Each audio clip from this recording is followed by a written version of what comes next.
গতকাল সন্ধ্যার পরে রাত 8:45টার দিকে বিল্লাল হোসেন তালুকদার নামে স্বেচ্ছাসেবক দলের একজন নেতা ছুরিকাঘাতে আহত হয়ে ঢাকা মেডিকেলে নেওয়া হলে তারপরে তাকে ডাক্তার মৃত ঘোষণা করে। তো এই ঘটনার প্রেক্ষিতে এখন পর্যন্ত কোনো মামলা হয়নি। যতদূর এখনো পর্যন্ত কোনো মামলা হয়নি, তো যতদূর জানা গেছে যে সেইখানে আনারকলি মার্কেটের সামনে এই নিহত বিল্লাল হোসেন তালুকদারের ভাগনা মোবারক হোসেন আকাশের সাথে কিছু লোকের তর্কাতর্কির এক পর্যায়ে সংবাদ পেয়ে অথবা তাকে সংবাদ দেওয়া হয়, তিনি সেখানে আসেন এবং সেখানে যুব দলের একজন নেতাও ছিলেন, তার নাম হচ্ছে দিদারুল ইসলাম বাবু, তিনিও সেখানে ছিলেন। তার সাথেই মূলত ঝগড়াটা শুরু হয়। বাগবিতণ্ডার এক পর্যায়ে তাকে ছুরিকাঘাত করা হয় এবং তার প্রেক্ষিতে মেডিকেলে নেওয়ার পরে তিনি নিহত হন। তো সেই ঘটনায় পুলিশ কাজ করছে।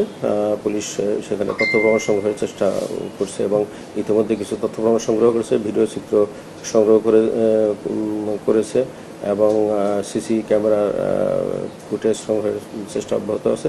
এই সমস্ত প্রাপ্ত তথ্য প্রমাণাদি পর্যালোচনা করে ইতিমধ্যে ঘটনায় জড়িত সন্দেহে 2 জনকে গ্রেপ্তার করা হয়েছে। একজন হচ্ছে রিয়াজুল ইসলাম এবং আরেকজন হচ্ছে আল আমিন মাহিন।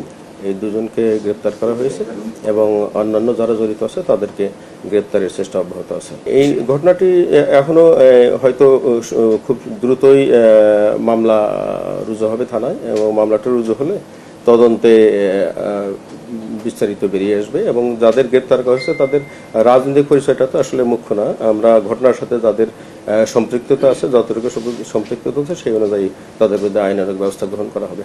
তবে এর মোটিভটা তদন্তের পরেই জানা যাবে।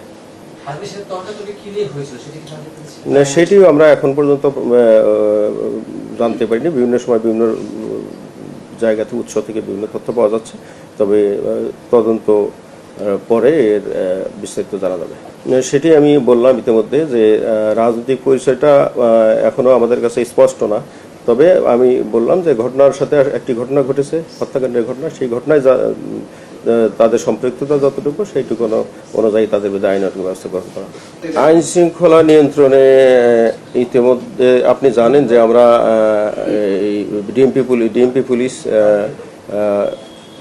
এই জননিরাপত্তা এবং আইন শৃঙ্খলা রক্ষায় সার্বক্ষণিক নিয়োজিত আছে এবং আমাদের এই আইন শৃঙ্খলা রক্ষার জন্য আমাদের নিয়মিত টহলের পাশাপাশি বিশেষ অভিযান, চেকপোস্ট ডিউটি এবং গোয়েন্দা নজরদারি সেগুলি আমরা অব্যাহত রেখেছি এবং বিশেষ অপরাধ প্রবণ এলাকা যেগুলি সেগুলিতে আমরা বিশেষ গুরুত্ব দিয়ে বিশেষ অভিযান পরিচালনা করি। তো ইতিমধ্যে দেখেছেন যে রিসেন্টলি সদ্যসমাপ্ত যে ঈদুল আজহা গেল, একটা বড় অনুষ্ঠান, সেখানে কিন্তু আমরা আমাদের সর্বোচ্চটা দিয়ে আমরা আইন শৃঙ্খলা পরিস্থিতি যথেষ্ট স্বাভাবিক রাখতে সচেষ্ট ছিলাম এবং আমরা অনেকটা সফল হয়েছি। গত পরশু যে ঘটনাটি ঘটেছে, আসলে গত পরশু একটি ছিনতাইয়ের ঘটনা ঘটেছে মতিঝিলে। তো সেই ঘটনার পরিপ্রেক্ষিতে আহত ব্যক্তি চিকিৎসাধীন আছে মুগদা জেনারেল হাসপাতালে এবং এখনো পর্যন্ত তার পক্ষ থেকে কেউ মামলা করেনি এবং পুলিশ ওই ঘটনাটির তথ্যপত্র সংগ্রহ করে আসামি শনাক্তের চেষ্টা করছে। নামটা তো আমি বলেছি আমার বক্তব্যে যে রিয়াজুল ইসলাম একজনের নাম, আরেকজনের নাম হচ্ছে আল আমিন মাহিন। তো তাদের সংশ্লিষ্টতা পেয়েছে বলেই পুলিশ গ্রেপ্তার করেছে এবং সেটি বিস্তারিত পরে জানানো হবে। তার মোটিভটা বললাম যে তদন্তের পরেই বিস্তারিত জানা যাবে। প্রাথমিকভাবে যেটি জানা আছে, ওখানে একটা তর্কাতর্কির উদ্ভব হয়েছিল। মূলত তা এই নিহত ব্যক্তির ভাগিনা মোবারক হোসেন আকাশকে কেন্দ্র করে, আকাশের সাথে তর্কাতর্কির এক পর্যায়ে এই মামা বিল্লাল হোসেন তালুকদার উনি সংবাদ পান অথবা তাকে সংবাদ দেওয়া হয়। তিনি ঘটনাস্থলে আসেন, আসলে সেখানে তার ভাগনার সাথে যাদের তর্কাতর্কি হচ্ছিল তাদের বিপক্ষ দলের পক্ষে যুবদল নেতা ছিলেন, তিনি দিদারুল ইসলাম বাবু। তো ওনার সাথে তর্ক এক পর্যায়ে তাৎক্ষণিকভাবে ঘটনাটি ঘটে বলে প্রাথমিকভাবে জানা যায়।